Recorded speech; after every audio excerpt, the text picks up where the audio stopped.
It's time! Oh yeah, it's time for Miss Lou Champion Sports Talk with me, Ronnie Calhoun, and the legend Joey Martin. It's entertaining, informative, and sometimes a little crazy. These two guys when I had hair. For me, it was just all about being coachable, being approachable, being a good team guy, and being what I'm supposed to be when I'm supposed to be. Where they getting the hair from? I think they took it from his lower back. Okay. And they moved it to the top. Hey guys, before we get started, we want to tell you about our champion partners, including our Hall of Fame partners, Greg Vet Clinic, Hicks Chicks, Cyra Technologies, Kenny Chesney's Blue Chair Bay Rum, J&J Flooring and Natural Stone, Concordia Bank and Trust, and GoMart. So go visit all of our champion partners that you see on the screen right now. Make sure to do business with them and tell them Miss Lou Champion sent you. Enjoy the show. All right, guys, back with another a tight window there. Back with another week of Champion Sports Talk. I'm Ronnie Calhoun, and this is my man Joey Martin. How are you? I'm good, brother. Always good being here. Oh yeah, man. Thanks for tuning in today on this Thursday morning. As always, we're driven by Sango GMC. Visit our buddy Mark Sanguinetti and his champion team in Winsboro. You make the drive, they'll make the deal. We're also brought to you by Greg Veterinary Hospital, Hicks Chicks, J&J Flooring, Concordia Bank, GoMart, Natchez Power Sports, Sabrina Dory Agency, Miss Lou Family Dentistry, and all the awesome partners that you'll see on the screen throughout the show, including Concordia Sentinel. We got a champion show today. Absolutely. Kind of an LSU Ole Miss kind of dedicated to that. Of course, we're going to hear our local sports up front, but at 9:10 we'll be joined by Melanie and Ronnie Lewis to talk about their annual Linous Wilkinson Memorial Brother Bowl tradition. And at 9:30 we'll be joined by our good buddy Jacques Doucet, sports director at WAFB in Baton Rouge, to get some behind-the-scene thoughts on this weekend's game and the Tiger season up to this point. So that'll be good. Jacques always an insightful guy, so glad to have him on the show this morning too. Let's dive in and talk a little local sports before we get them on. Well, softball teams wrapped up their regular seasons this week. AC swept St. Al Monday and Tuesday, and they actually claimed the District 3A championship. I mean, Saw that. You consider where AC softball was 3 or 4 years ago, and now to win a championship. That's an awesome job. Congrats to them. They will play at South State Saturday. They got Bowling Green, 10 a.m., and that's in Columbia. If they win 2 games, they advance to the state tournament. So best of luck to them. Cathedral fell to Briarfield 9-8, tough loss. That puts them as the number 3 seed. They will take on number 2 Simpson at South State, and This Saturday at 10 a.m. And they have to win 1 game, and they'll go on to the state tournament. So best of luck to them as well. I went to that game the other night. It was senior night, and Dara's like a sister to me, and Wes and like their family to me. So I went out Molly's senior night, and I really enjoyed the game. The girls fought hard. It came down to the last at bat. Hargan hit a line drive at third. They had runners on. She hit a line drive to third base that if it would have been anywhere else, I would have scored the game time and maybe the game winning run. Yeah, that's tough. Good hard fought game. I enjoyed it. Good luck to them as well. Vidal High picked up its first win of the season as the Vikings defeated Block 42-20 in Vidalia Friday. Josh West moved Elmore Lewis back to quarterback, and that paid big dividends as he passed more than 300 yards and rushed for more than 100. So big game for him. And Jaden Gaines also had a big game receiving. Natchez High defeated Jefferson County 6-0.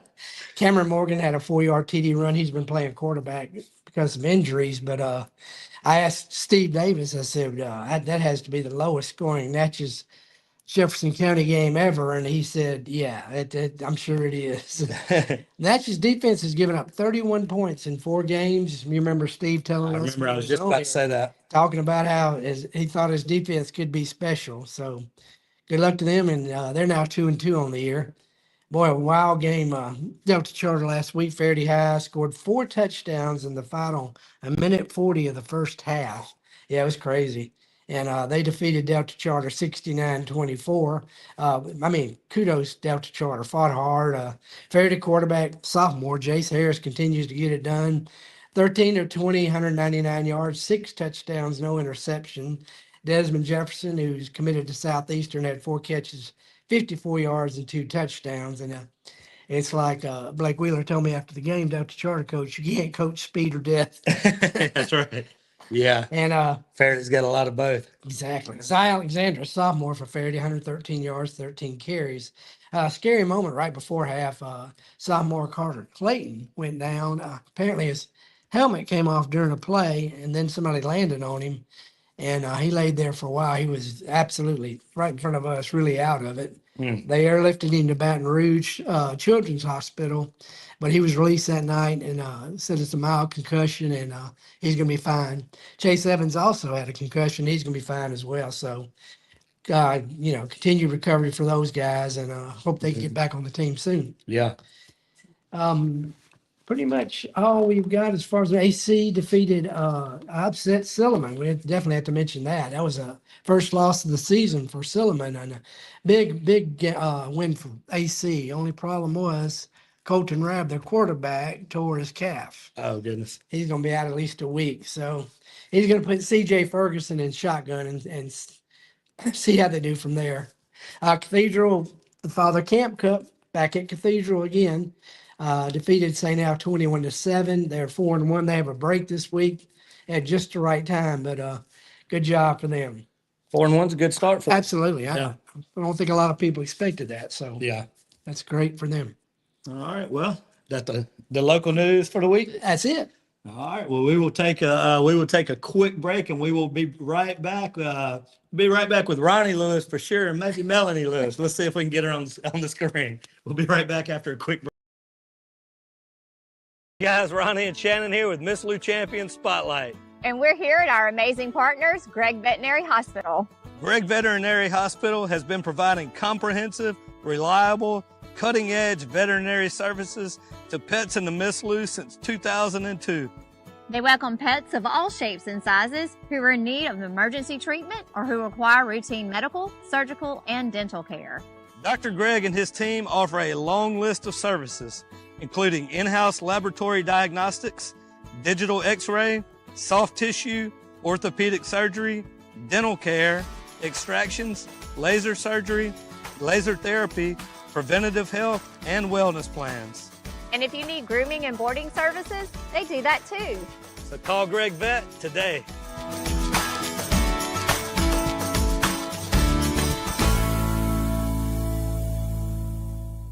Hi, it's Shannon with Miss Lou Champion Spotlight. If you like what we're doing, be sure to follow, like, share, and even comment on all our content. Also, visit MissLouChampions.com to sign up for our newsletter and to receive other information, as well as the opportunity to receive some awesome prizes. Thank you, Miss Lou, for your continued support, and as always, have a champion day. Guys, Ronnie and Shannon here with Miss Lou Champion Spotlight. And we're here at our amazing partners, Gregg. All right, guys, we are back, and we did get her on camera here. We've got Melanie and Ronnie Lewis here with us this morning. I don't normally let the blue come into the studio, but we're gonna make an exception this week. Well, I think we need a representation up here. Oh man, Just bring your own helmets in. yeah, got to bring your own help. You should have told me that. Slipped my mind. Absolutely. We might have left that part out on purpose. And they're bigger than those. Oh goodness. Joey told me that you guys, that kind of the tradition that you guys have going, and he wanted to get you in to talk about that. So I'll let you lead off, Joey. Sure. This morning. Well, first of all, it's named after Linous Wilkinson. Passed away in 2018, and Linus served our country in the United States Army, and I had a great time always talking with him. He coached softball at Huntington, and man, state championship guy. Faraday Pigtail and Ponytail, Natchez Lady Bombers, Faraday Dixie Youth. Just he was very involved in everything, and he was fun to talk with. Oh, yeah. So we named it after him, but kind of give us a background, Ronnie, on how this all got started. Well, it started probably, I think this is the 16th year Really? I This didn't year. realize that. Okay. And started off, my brother and I, Jimmy Wilkinson, he's the LSU fan. Of course, I'm the Ole Miss fan. And we'd argue about it every year. And finally, we decided to start having a party, invite all family and friends. It started off with actually, because we lived side by side, we'd paint a line separating the property. And they stayed on one side, we stayed on the other. Over the years, we built fences and everything, so we had to do something. And so we started having it in one spot. And it got big. We had Easy Eddie in the party that office played there a couple times, which is a big deal. And we got entertainment every year of some type. We try to spread it around, but feed everybody and jambalaya and all that stuff every year. And we never had none left. It's all gone. So And Heath Whittington's going to perform this year. he is, yes. Yeah. It'll be his first time to perform. Okay. I mean, at my house anyway.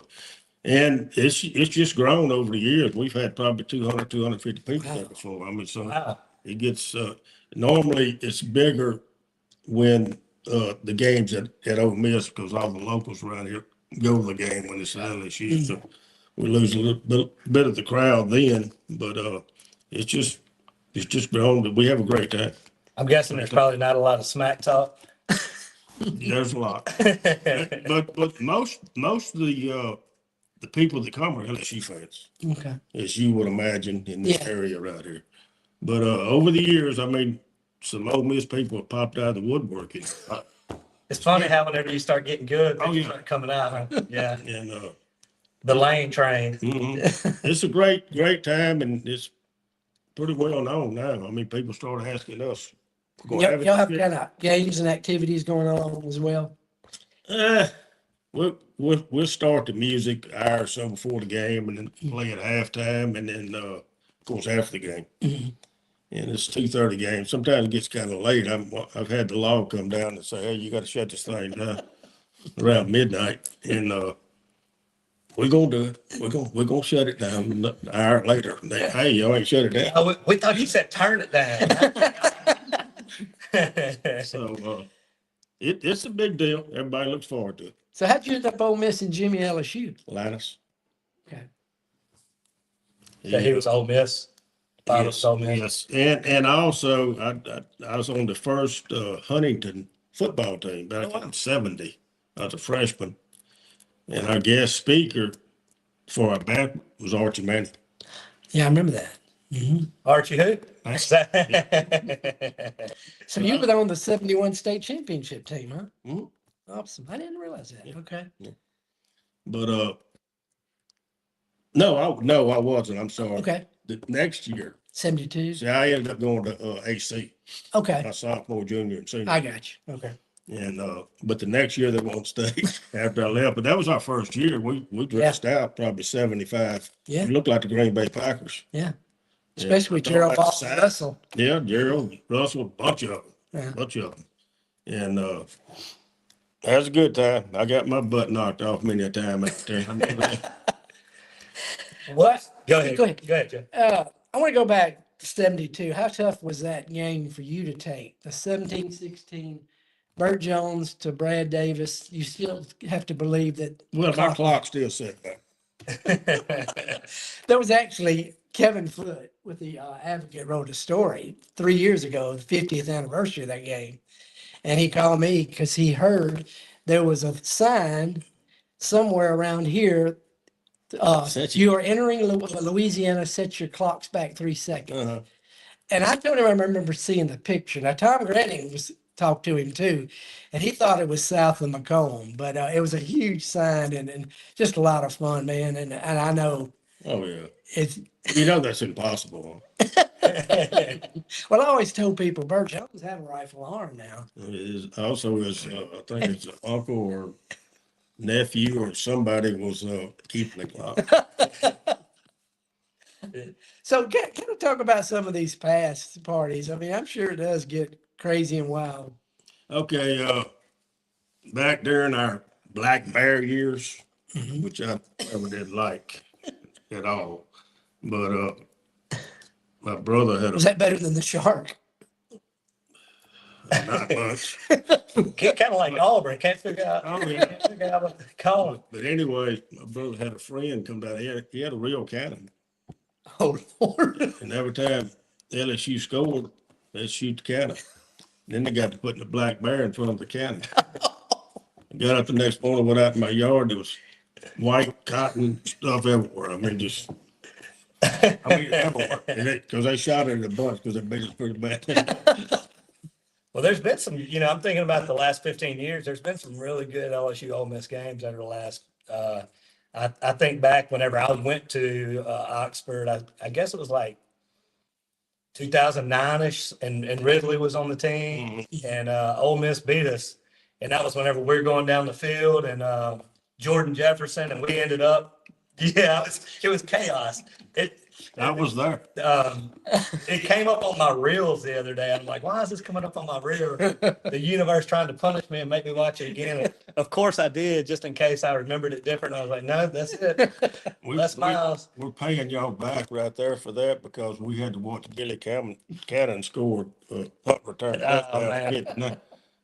I was in New Roads one morning at a little breakfast place. I was working. I had to go over there. It was like 6 a.m. and a bunch of older men meet there every morning, and they were talking about that game. It was this week then, and one old man said, there's 100,000 people in the stadium that night, but he said it only held 60. But if you ask, there's 100,000 people in the stadium that night.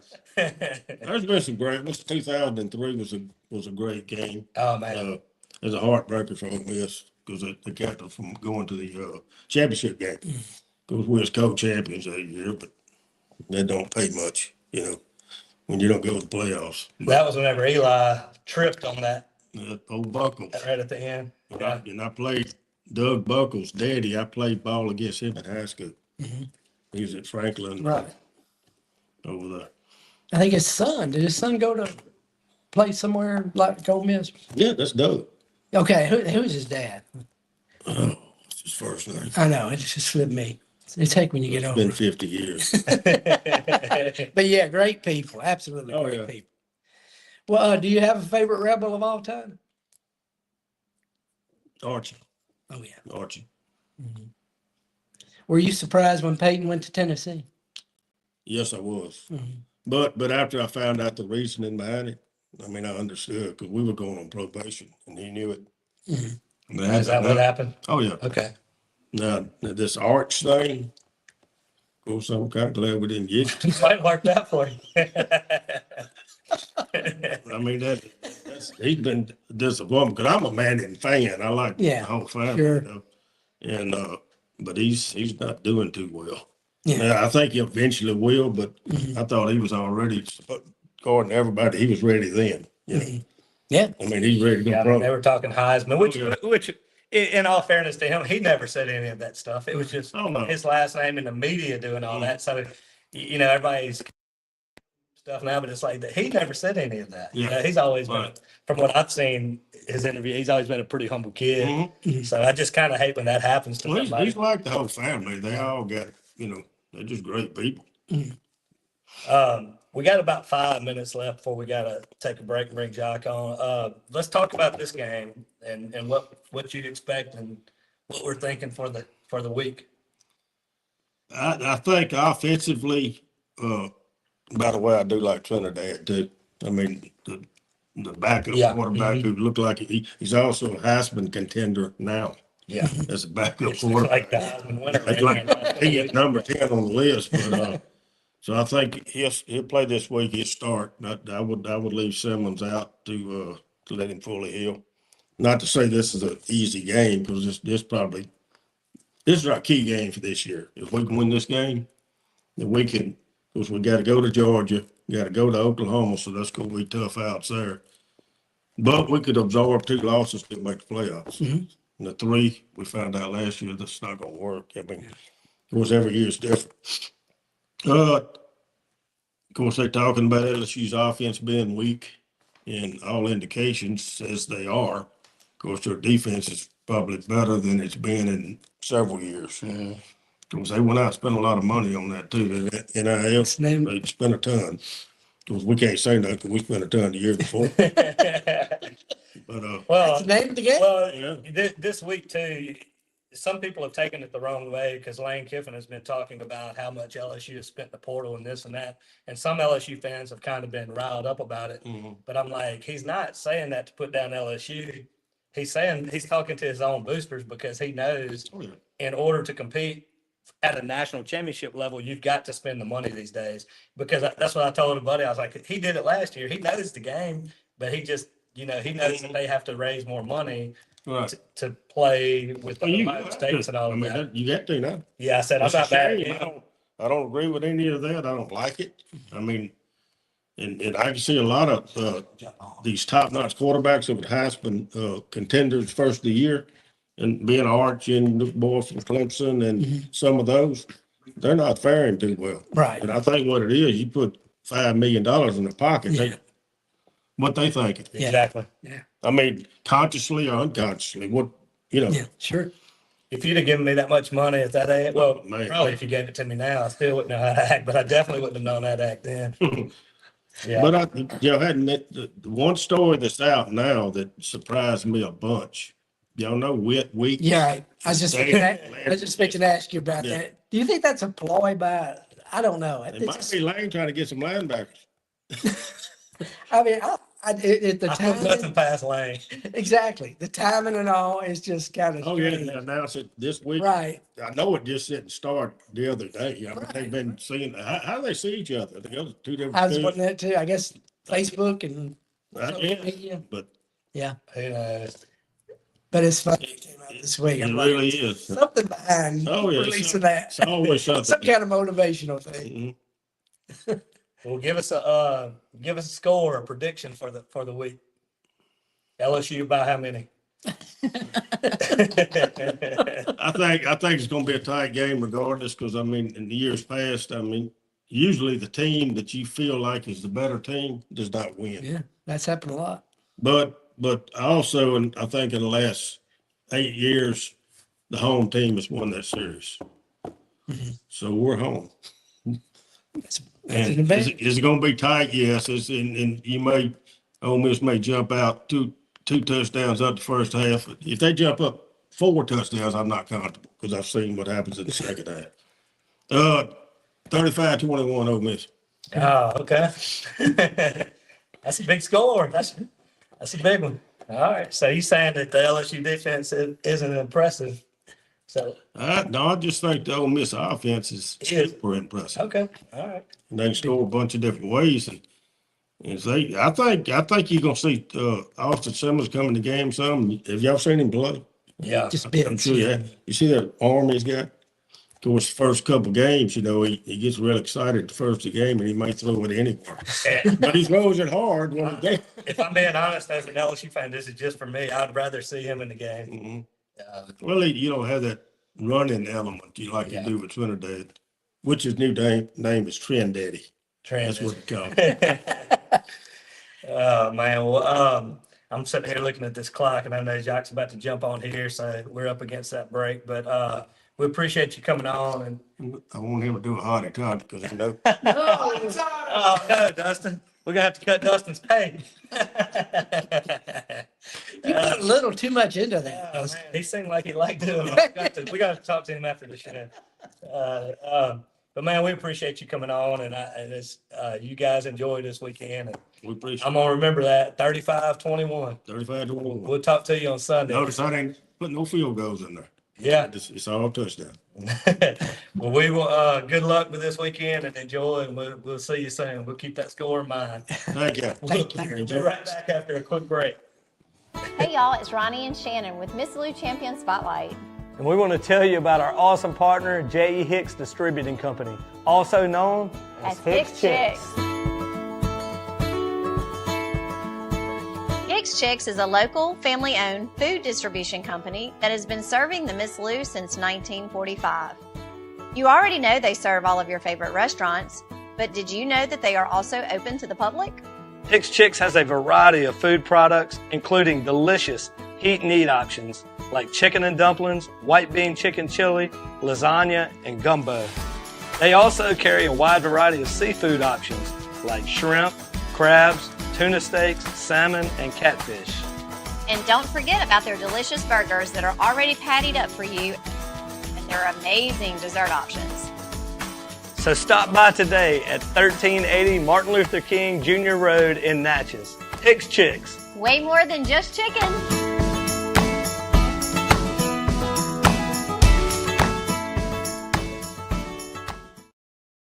Hey guys, Ronnie Calhoun here with Miss Lou Champion Spotlight, and I want to tell you about our awesome partners, Wardo's Po' Boys. Wardo's was created in honor of Alan Ward Granting III, fondly known by family and friends as Wardo. In 2019, the oldest brother of the tribe passed away unexpectedly. His remaining siblings and loved ones wanted to honor his memory in a special way.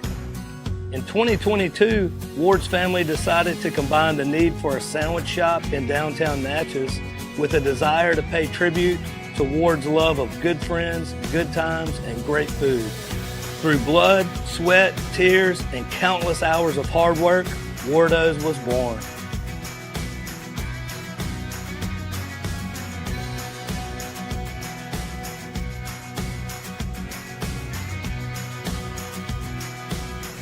So go visit Wardo's today at 309 North Broadway Street in Natchez, where the po' boys are so good, you'll swear you're in Cajun country.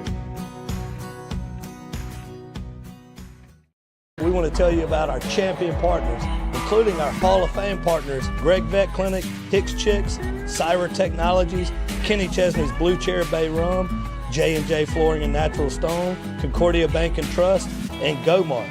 So go visit all of our champion partners that you see on the screen right now. Make sure to do business with them and tell them Miss Lou Champion sent you. All right, guys, we are back. If me and Joey are sitting a little close together right now, don't worry about that. We've got our man coming on Zoom. Coming on StreamYard to meet us this morning. So we've got a treat for you this morning. Joining us is a journalist who's been front row for some of the biggest moments in Louisiana sports. He leads the sports team at WAFB in Baton Rouge. He's been telling LSU and Friday Night Lights stories since 2001, I'm sorry. And along the way, he's picked up multiple Suncoast Emmys, including one for the 2024 sports special Cecil the Diesel, which was awesome. I love that. And twice been named Louisiana Sportscaster of the Year. Make sure to give him a follow. He's putting out some of the best content in the business, in my opinion, and we're glad to have him here. WAFB Sports Director, Mr. Jacques Doucet. Good morning, man. The check's in the mail after that intro. I tell you what, I'm taking you to work with me today. How about that?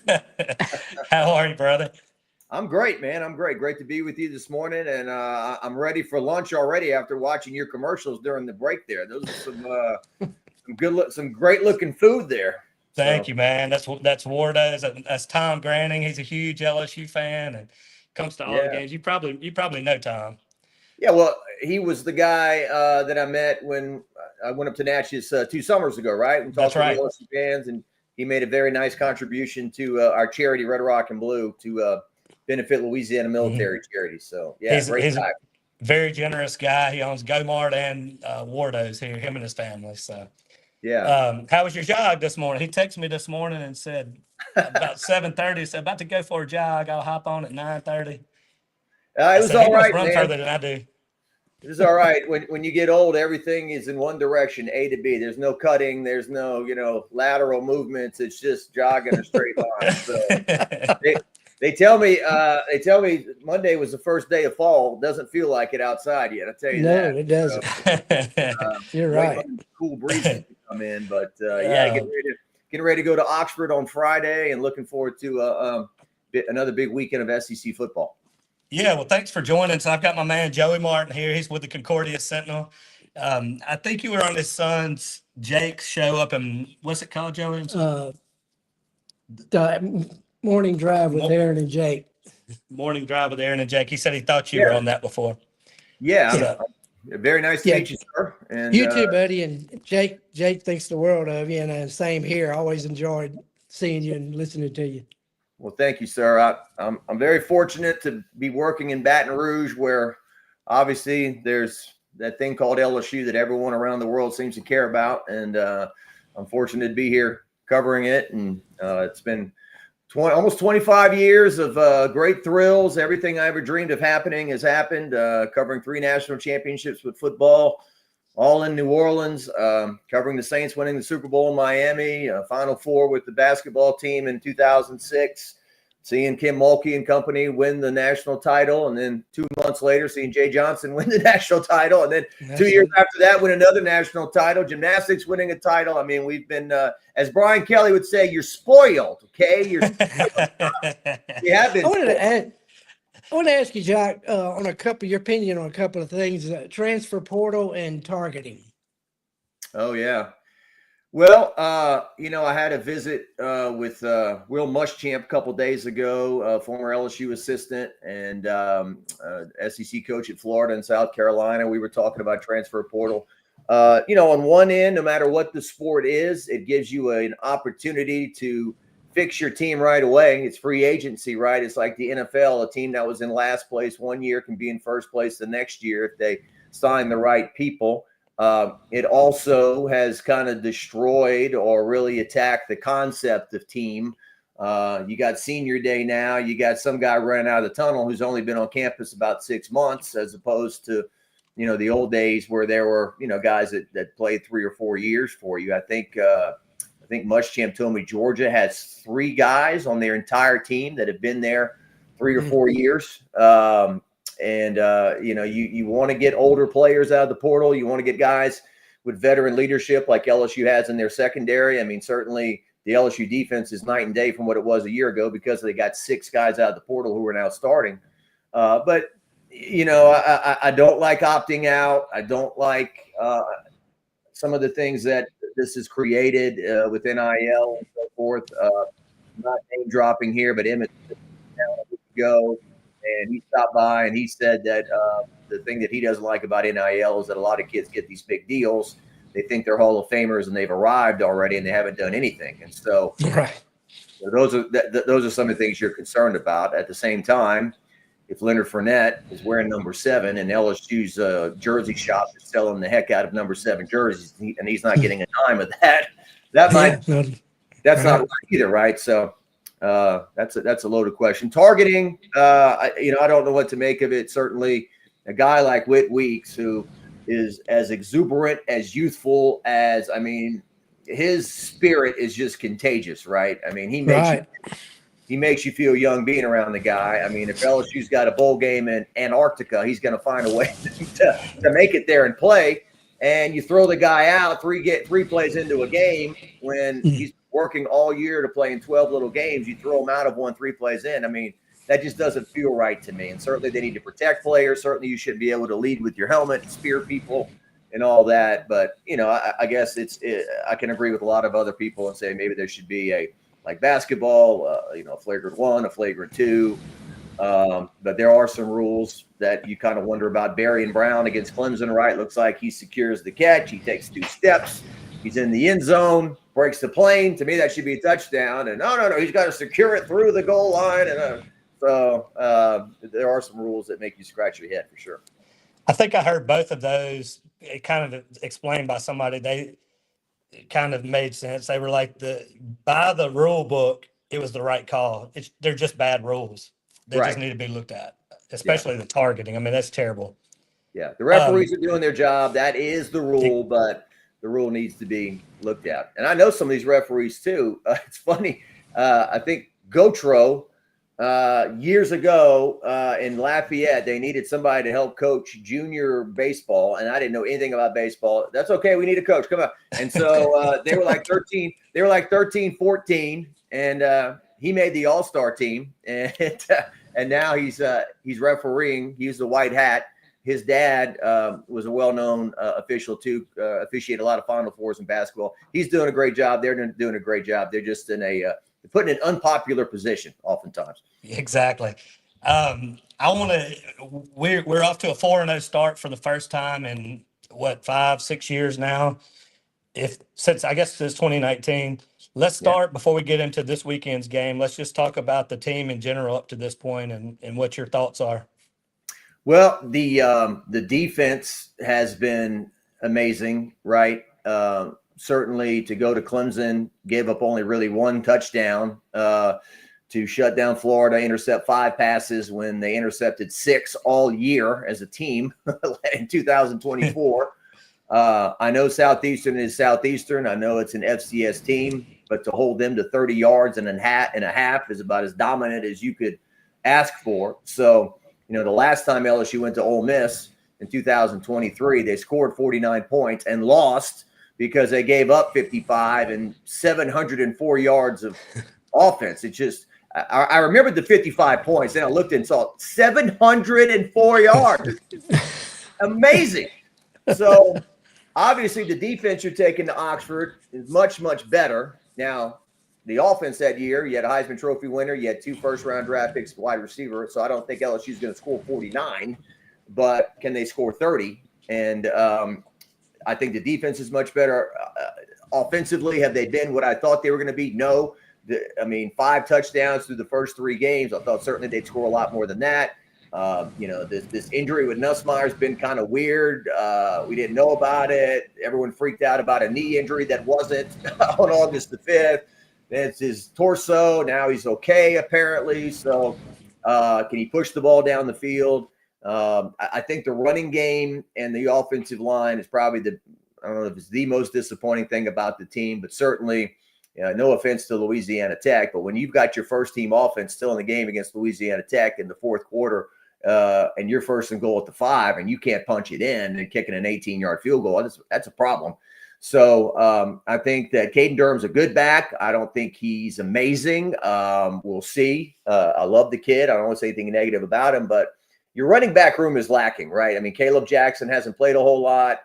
Trey Holly is playing at Southern now because of his legal issues. JT Lindsey's got some issues, legal issues. He's not on the team. And then Harlan Berry's a freshman, dipping his toes in the water. So this Jawan Johnson may be a key to the game on Saturday in Oxford, because Durham has not been getting a ton of yards when he has been healthy, and now he's got a bum ankle, and he's going to try to play on it. And we'll see how that goes. But those are just some general thoughts about the team right now. I think 2 things can be true, guys. 1, they've won some huge games, and B, we still don't know how good they are. And I think that's where it's at right now. Well, Jacques, I wanted to ask you about the Michael Cobble, Brian Kelly deal. You think that there was something behind Brian Kelly's outburst? Well, I know Brian. I know Michael very well. We've both been here for a long amount of time. I have a lot of respect for Michael.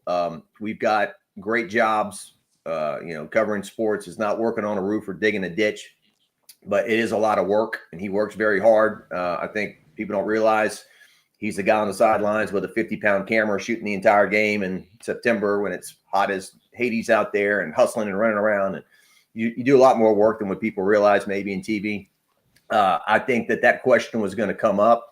Now, whether it's the first question of the third or fourth question or whatever, I think it was going to come up. I think from Kelly's perspective, Kelly has come into these post-game press conferences pretty fiery. He did it at the end of last year. Of course, there was that quote after the Oklahoma win when he said, "We're keeping receipts and we'll see you at the national championship." I'm still not sure why he said that, like a politician, right? Under promise, over deliver. But Kelly's response to Cobble's question, I thought was a bit over the top. I was on the front row and I was like, whoa, this escalated quickly. I thought that he perhaps was trying to defend his team to an extent, speak to his team through the media. Hey, we just won a big game. But he knows he's an offensive coach, and I'm sure behind closed doors he's probably saying something like, "Can you believe this? I've got a defense like this now, and now I got an offense that can't score." So and there's pressure. I mean, I've often said how much pressure is on Brian Kelly when you've got a 10-year contract that's 90% guaranteed, and you're going to make a lot of money no matter what, but. He's heard it. He knows that he's in year 4 and they need to make a playoff, and he's seen next year's schedule, and he knows he's losing Garrett Nussmeier, and they kind of need to do it this year. If they don't do it this year, when are they going to do it? So I talked to some coaches about that, and certainly games are hard to win. And when you win, maybe the first 2 or 3 questions should be something positive. But at the same time, Brian Kelly does make $10 million a year. And when your offense only scores 1 touchdown, I think that's worthy of some questions. Especially I thought Florida was begging to be blown out all night long, and LSU couldn't do it. Maybe that's talking with your mouth full, but that's the way I felt about it. Well, I've been buddies with Cobble for years too, man, and I know he's got some thick skin and he could take it, but I did think that was a little unfair.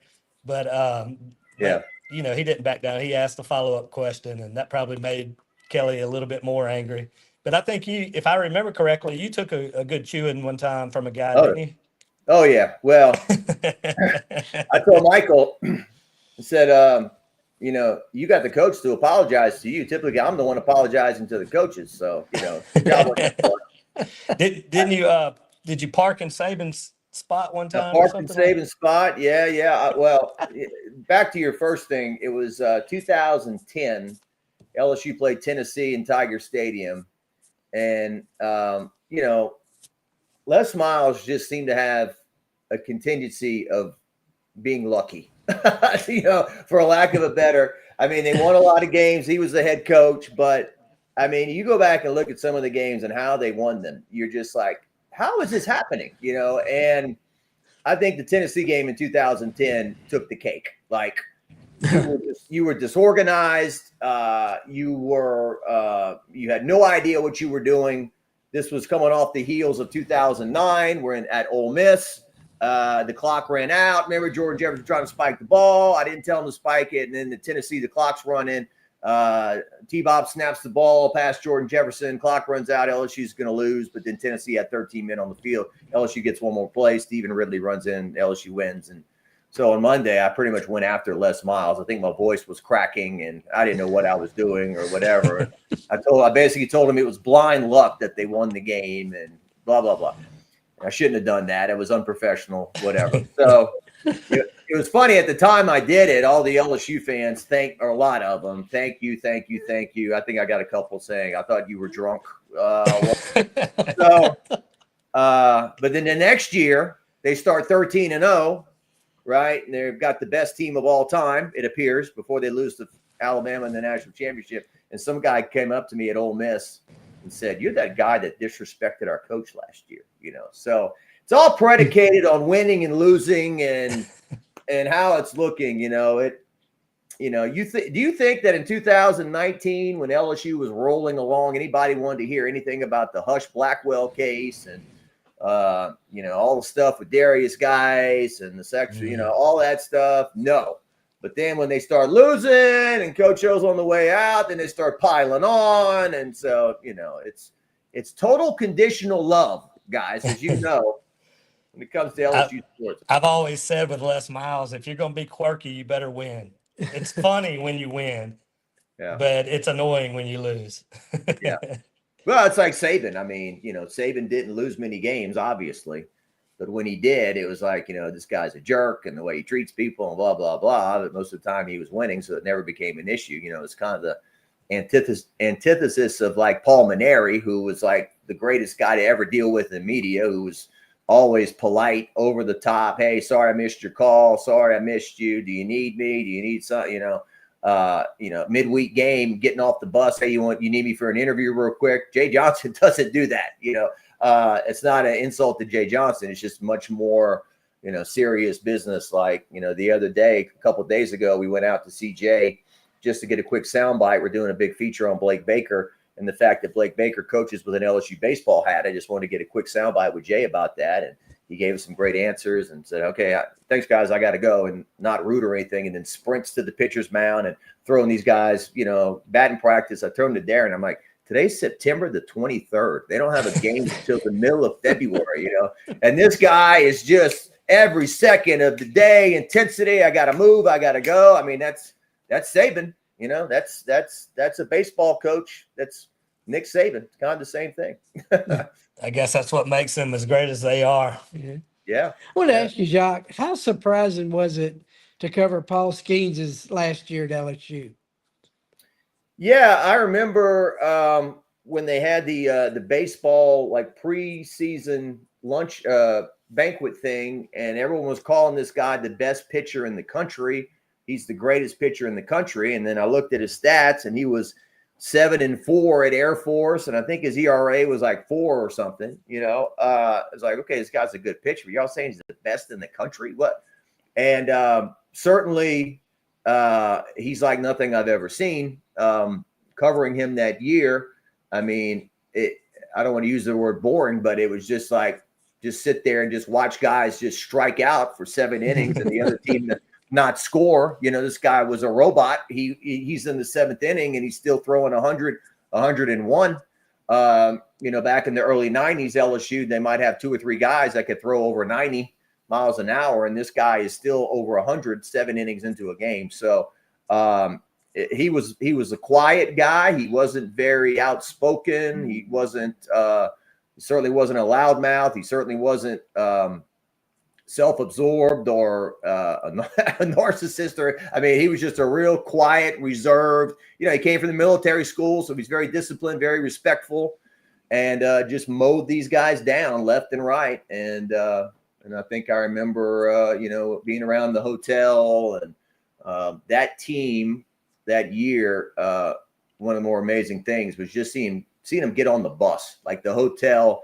I'm like, this must have been what Beatlemania was like, it was like there were people hanging from the rafters and cheering, and this sea of humanity as it got on the bus every time. And it was about that time somebody said, "Hey, I heard that Livy Dunn is dating Paul Skeens. Is that true?" It was back in 2023.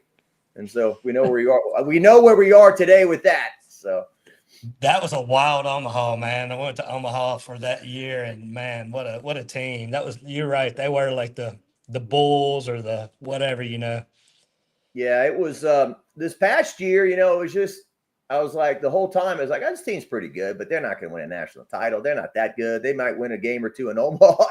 They go and win the whole thing. I don't want to insult anybody and say I'm surprised, but I was surprised. I just didn't think that was going to happen.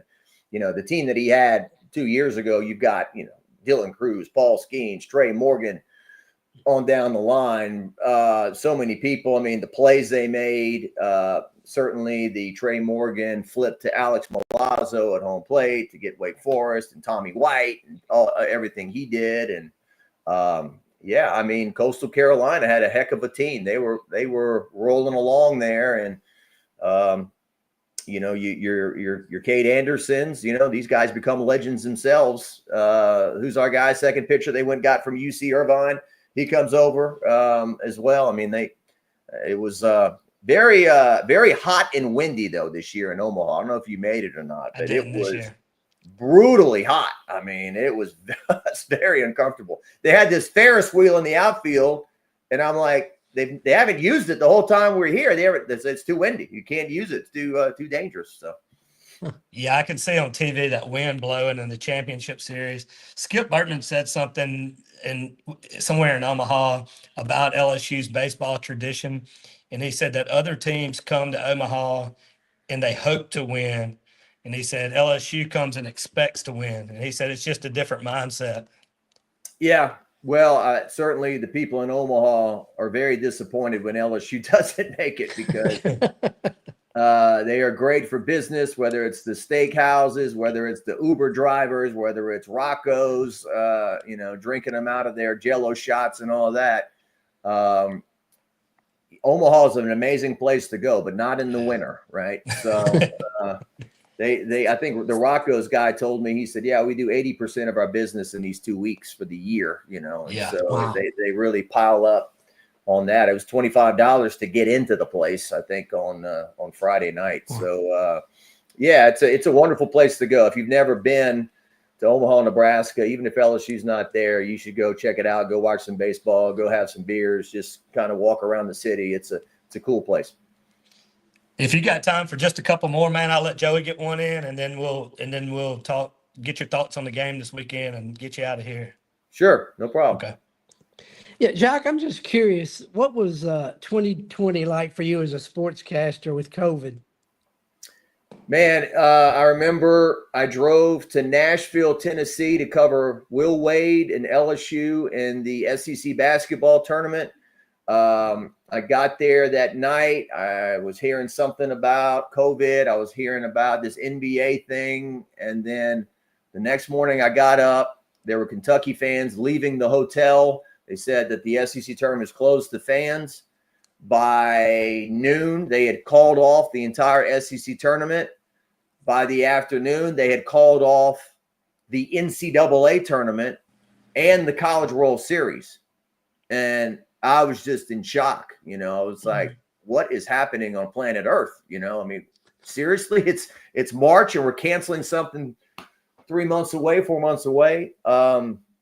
And I remember interviewing the guys getting on the bus and Will Wade and everything, and they went back home. And then I remember getting back home, and there were high school baseball teams that were going to be doing their senior days that week in March because the seasons were getting canceled. I remember covering some state championship basketball games that they barely got to play in time and empty gymnasiums because nobody could go. And then from that point, I did a lot of retro stuff, and that's what led to the Cecil Collins documentary and the fact nothing was going on. And I think the Michael Jordan Last Dance documentary had aired, and I told Darren, I said, we need to do our own documentary. We need to do, I've watched a lot of ESPN 30 for 30s, and I said, Cecil Collins is just as good, if not better than some of these ones I've watched. And we need to do this before somebody else does it. We've got the video. We can interview the people. And that we worked on that project starting at that point because Booger McFarland in a Zoom with me had said Cecil Collins was the best running back he had ever seen. And then Kevin Falk said the same thing. Todd McClure said the same thing. Ryan Clark said the same thing. So that led to us starting this documentary, and we worked off and on for 3 years and finally got it out in the fall of 23. And so that spurred that on. I remember 2020 was a beautiful spring. Like the weather was amazing. And I just remember walking. I started jogging. I hadn't really been a jogger. It's like, well, what am I going to do? I can't go to the gym and work out. I can run, right? So I remember running outside, and it was just a very weird time, wearing masks. And then certainly I covered LSU football that fall. I think I made almost all the games, actually. I traveled to Missouri, traveled to Arkansas. I remember flying, this is one crazy one, flying to Arkansas, getting there, and then that Thursday night, not being sure or not if LSU was even going to play the game because Arkansas may not have had the 53 guys to play, or they didn't have a couple of running backs. And then I remember Friday morning, they said, we're good, we got enough, we'll play.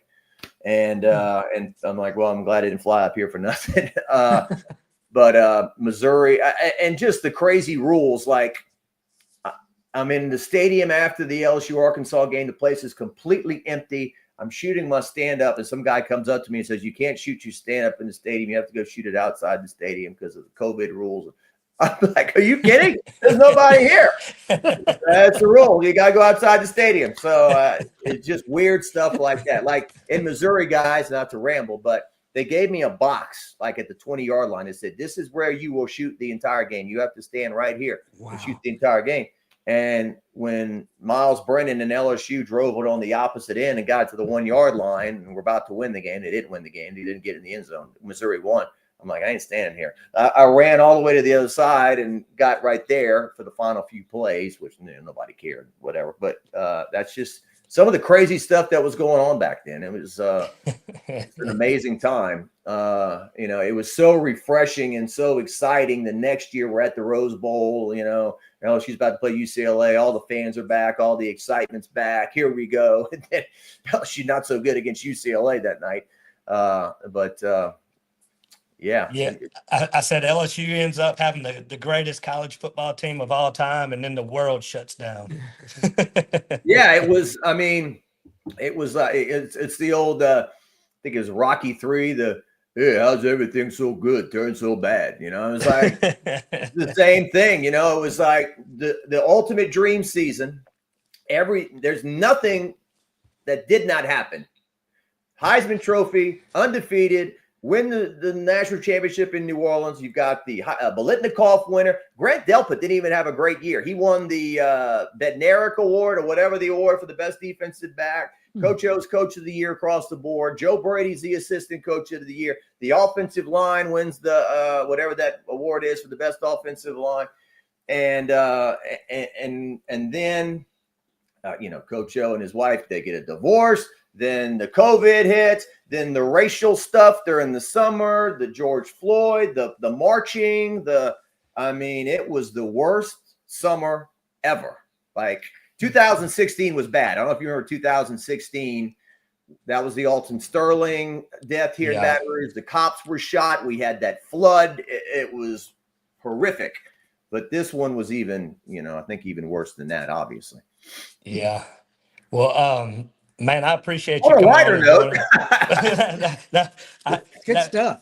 I'm grateful for you to come on and share a little time with us because I know you're so busy, especially during football. But last thing I kind of want to get into is just what your thoughts are this weekend.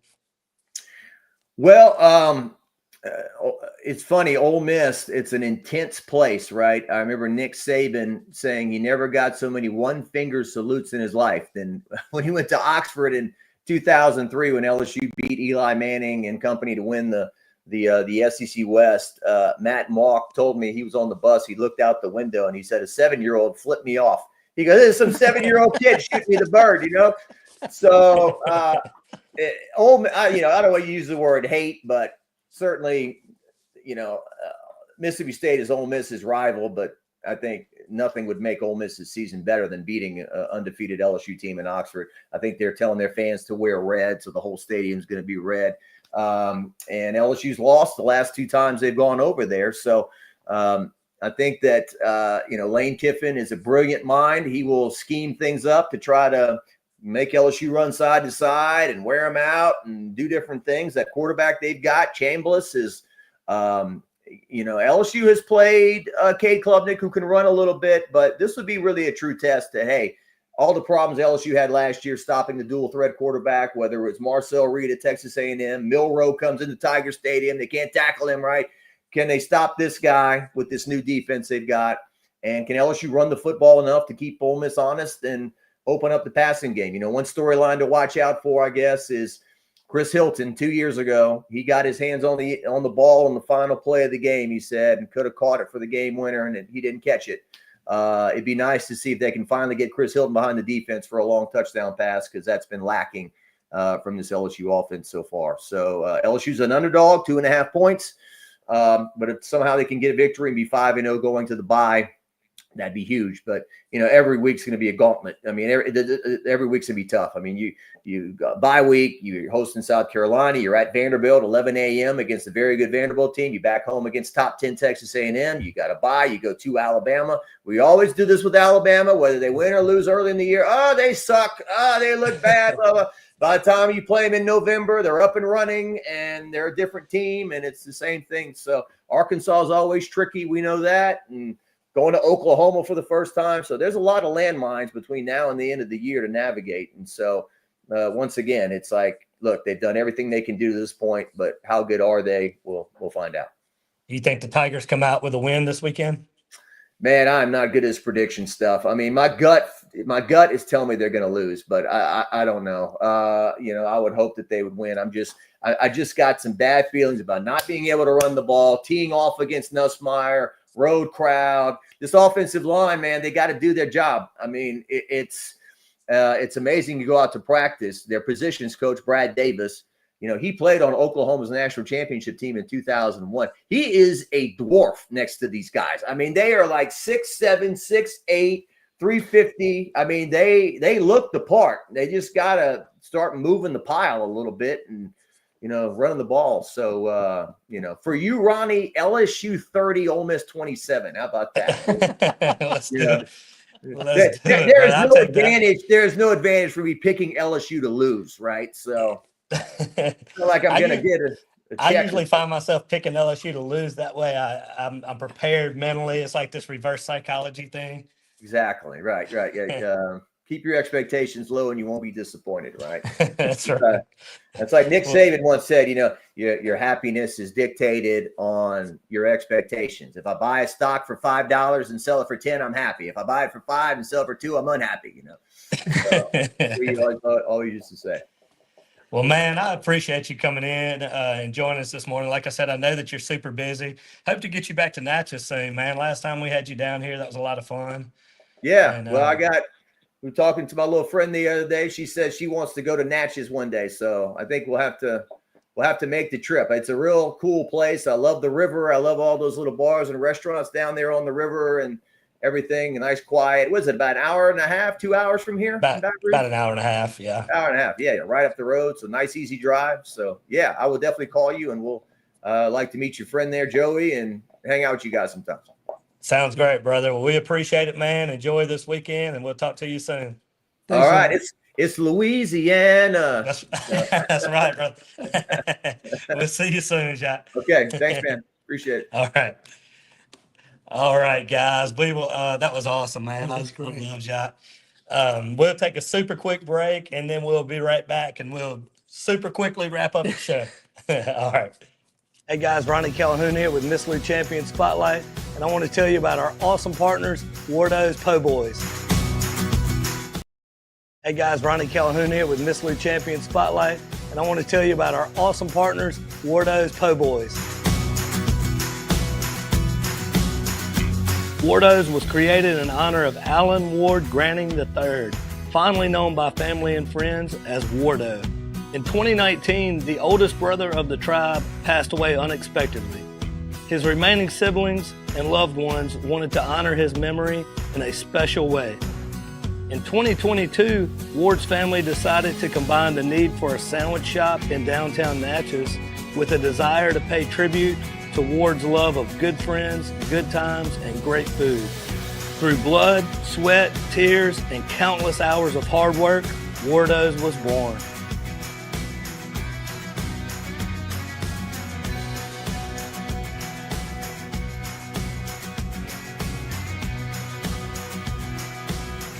So go visit Wardo's today at 309 North Broadway Street in Natchez, where the po' boys are so good, you'll swear you're in Cajun country.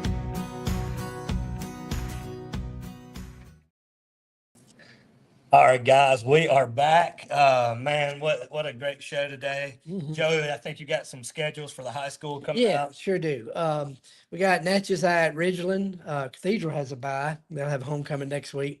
Vidalia High hosts Grant. Faraday plays at Delhi Charter.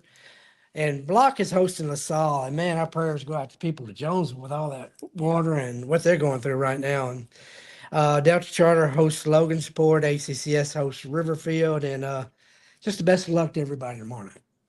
All right, man. And since we were talking a lot of LSU Ole Miss today, what you got a score for us? I'm going to go 21-20 LSU. I just don't see either team getting over 21 points. Okay. I think I'm a little closer to Jacques. I'll go in between y'all. He said 30-27, and you going 21-20. I'll go 27-24. I'm going to go LSU. Why not? Let's say. So 27-24 for me. Well, big thank you to Melanie and Ronnie for coming on this morning and sharing some of that. That's what makes college football so great. It brings people together, and it's what it's about, is sharing those memories and sharing those games with everybody. Glad to hear that they're doing that. Hope they have fun this weekend. Mm-hmm. And a big thanks Not too much fun. Not too much fun. Not the Ole Miss fan. I hope they have less fun than the LSU fan. And big thank you to our buddy Jacques.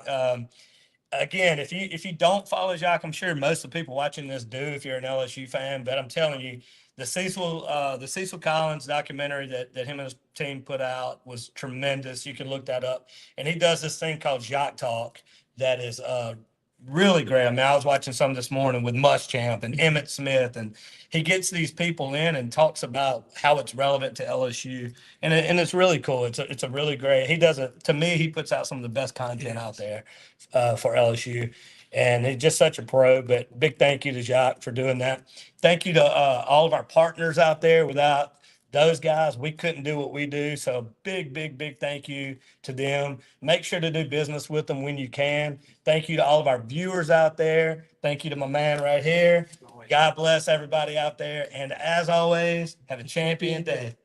We want to tell you about our champion partners, including our Hall of Fame partners, Greg Vet Clinic, Hicks Chicks, Syra Technologies, Kenny Chesney's Blue Chair Bay Rum, J&J Flooring and Natural Stone, Concordia Bank and Trust, and GoMart. So go visit all of our champion partners that you see on the screen right now. Make sure to do business with them and tell them Miss Lou Champion sent you.